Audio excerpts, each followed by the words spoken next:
Hello and welcome to another one of our bird bites. Today I'm going to be talking to you about trying to keep the bird baths and the drinkers in your garden fresh and available and stopping them freezing during the winter.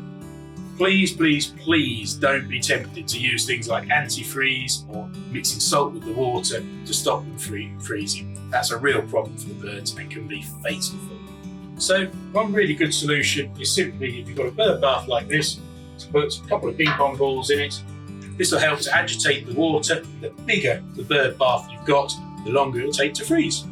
That's one really good solution. Birds will need to drink maybe twice a day, so the other alternative is simply just to use a little warm water to melt the ice a couple of times a day, just to make sure there's a window of opportunity for your birds to get some fresh water.